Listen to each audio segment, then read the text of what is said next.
Welcome to Paphos. Yamas. Yamas. Somewhere there is a ship that crashed 17 years ago. Why do we always walk? Always. So hot. We've gone completely the wrong way. It's creepy. You could film a horror film in here. Morning from Ayia, Napa, Cyprus. We're actually really sad to be leaving this morning. It's actually quite an early start. It's not, it's 7 o'clock. Been up 15 minutes, but we ate so much food yesterday at Napa Taverna, having our meze, 18 different dishes. I'm stuffed, but we're actually travelling from the never eat shredded wheat from the east. What was that? From the east to the west coast this morning, so all the way along. It's about 3 hours. We're getting a bus. We're travelling like locals in Cyprus, which should be fun. I'm heading to Paphos for our last day in Cyprus. Thank you. It actually wasn't that easy to work out how to get from one end of the island to the other. Despite how small Cyprus is, there isn't particularly many direct buses. They have intercity buses, but I was looking at stopping at Larnaca and the timings just didn't work out. Excuse Matt wheeling his case in the background really noisily. But then I managed to find a direct bus that goes at 7:30 in the morning from one end all the way to Paphos. So if my research is correct, this will be picking us up outside the Ayia Napa sign. So how right do you think I am? You're telling people possibly the wrong information. If you get this, what's the name of the bus? I don't know the name, it's just number 36. Alright, number 36 takes one into the other. The other one's just, yeah, they just stop like in between. You've got to change and it just takes all day long.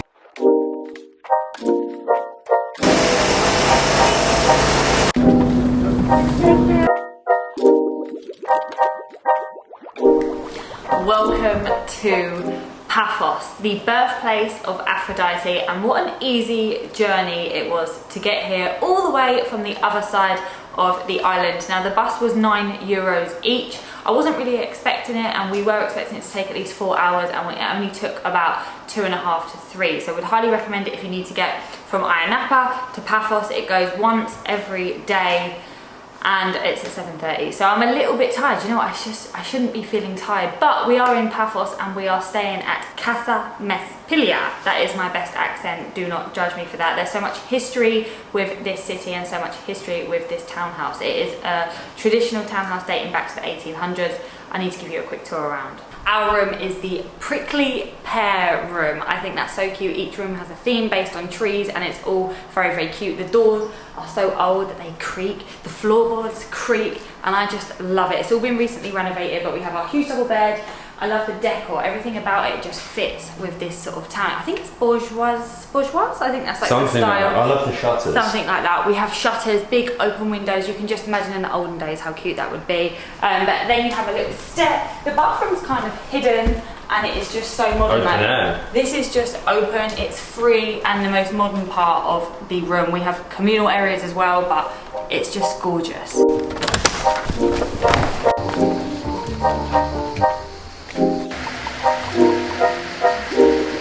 Yamas. Yamas. How amazing is this? So we thought we would pop down into the restaurant. What would you call it? Like a courtyard? It's beautiful. Here. Yeah, it's a courtyard. It is beautiful. You've got like the trees, the olive trees, you've got like the beach huts. You've got lime trees as well. It's amazing. Some of the rooms actually back onto here, and apparently the food here is incredible. But it's a bit early for us to be having food, I think. Is it? It is a little bit. What is that noise? It's the birds.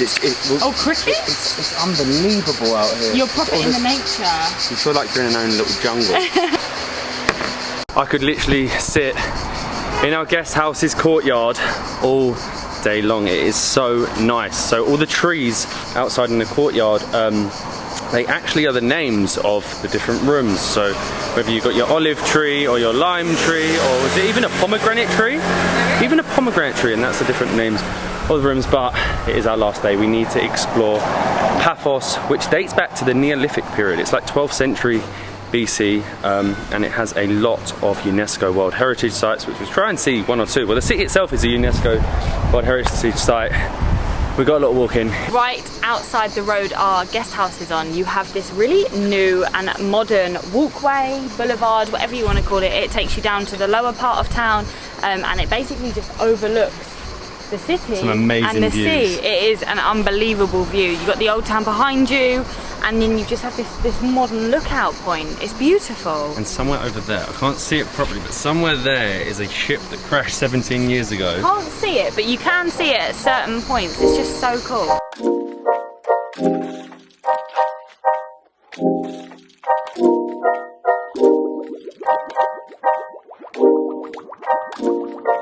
Why do we always walk? Always. So hot back there, the cactus are literally dying. And cactus like the heat. But we've walked into the Tomb of the King, which is one of the other UNESCO World Heritage sites here in Paphos, even though Paphos is as well, which confused me a little bit. I don't know how that worked. It's about a 15-minute walk from the hotel, but We're gonna no one's catch a walking. nice tan. No one walks. No one walks in August in Cyprus.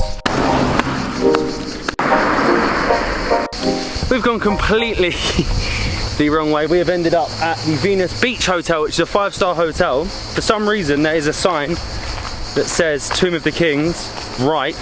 Maps says right here as well. We've got to walk back completely the other way from where we came. I'm going to turn it into one of them cactus in a minute. It is roasting. Thank you.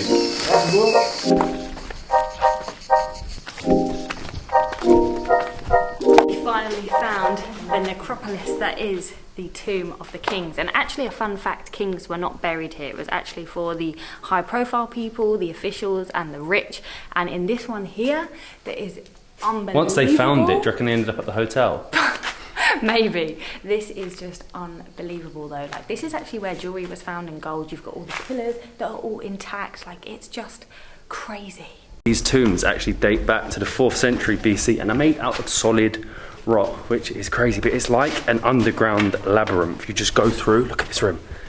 It's really dark and you can see actually where some bodies would have been buried, like below, and you can cut through these tiny little holes into the, oh my God, into the next room, like this. Oh my God, look at this. And then you just come through and you can see again where they would have been buried in the different holes, but parts of it are still being excavated today. It's a huge bit of land. It really was a necropolis, and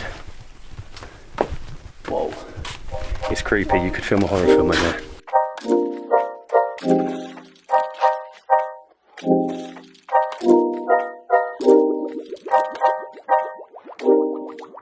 A bad spot to be buried under, is it? Like, look at how far down these go.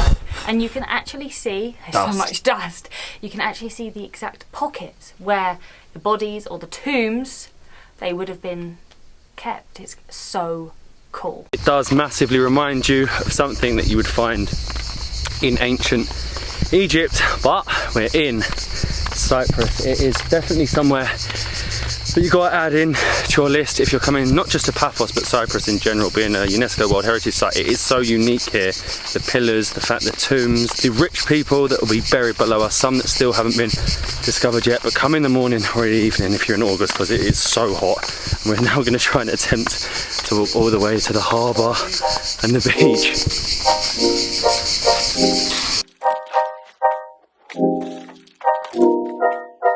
Yamas. We made it. That Finally. was ridiculous. I am so hot and it's well needed of a beer, but we've come into a restaurant that I can't pronounce the name of. This with a view. I don't know where we are. It's beautiful. Oh my God, this is so needed.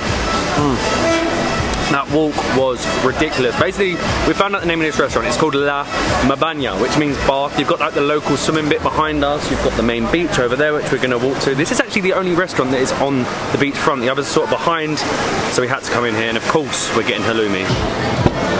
That was a well-needed refreshment and some energy after our long walk. Honestly, walking in this heat is kind of crazy. I would definitely not recommend it, but I'm so pleased that we had halloumi for one last time.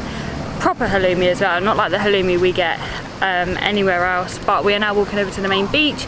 We're gonna have an hour or so of sunbathing and just chill out before we have to leave tomorrow. It has been incredible here in Paphos. It's been incredible in Cyprus and I've really enjoyed the 35-degree heat, just on the walking in it. Doesn't seem there's actually like a main beach here in Paphos, like around the restaurant that we were in, and like along the beginning of the promenade along the coast. There's like these places you can swim, but it's all more like around rock pools and things like that. And you get like the local swimmers because they have the showers and everything. But in terms of a beach, we spotted one that's a bit further up, but I don't know if it's private. I think we're going to be sneaking in.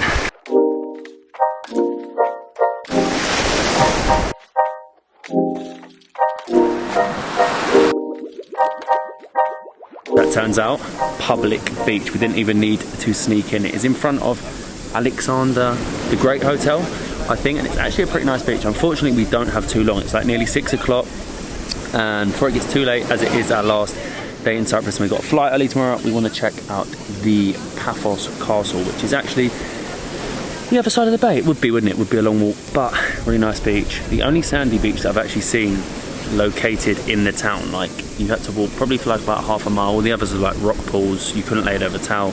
Alexander the Great, first sandy beach, if you want to find one.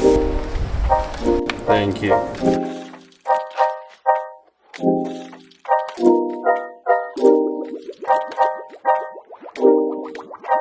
We walked all the way back and we've come up to Paphos Castle. It was €2.50 each to get up here, and basically the reason that you come up here is for the views. It dates back to around the 12th century. It's been redone more than once. I think the Ottomans even redone it, and yeah, you just come up here for the views. You can see the whole bay, you can see far, you can see the whole coast, and it is really, really beautiful. I think the sun is starting to set behind me now as well. It's still so hot, look at me. I feel like I'm dying.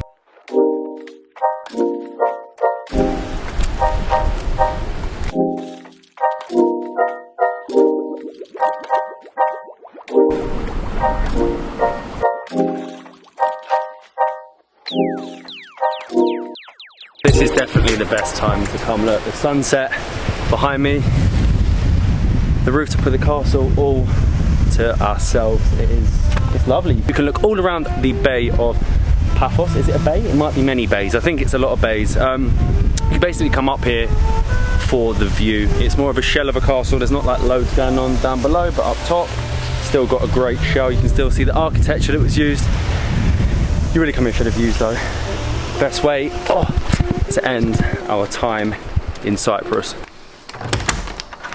Good morning from Casa Mezpilia, Cyprus. How good was that sunset? It is now sunrise. Sun rising for the very last time here in Cyprus. It has been an incredible week. From Limassol, Ayia, Napa, to Paphos, we're in Paphos, to the mountains, boat trips. I'd highly recommend renting a car. We're going to have to come back because there's so much untouched coastline and more mountains to see. I'd say the east and the west, the further you go, you find them beautiful untouched beaches, especially around Ayia, Napa, with the golden sand, some incredible coves, some incredible bays that are completely untouched and unknown. But Paphos, amazing place, amazing last day. You've got the history, you've got the UNESCO sites, and then you've got the beach. It's a very British holiday makers town, but if you get off the beaten path, which we didn't really have time for, you can find some hidden gems. Like here at Casa Mezpilia, look at that. The courtyard is beautiful. A family home that's been renovated into a guest house, but I need to get ready. We need to get to the airport because we are going back to a destination that we have been to before. I'll see you in the next one.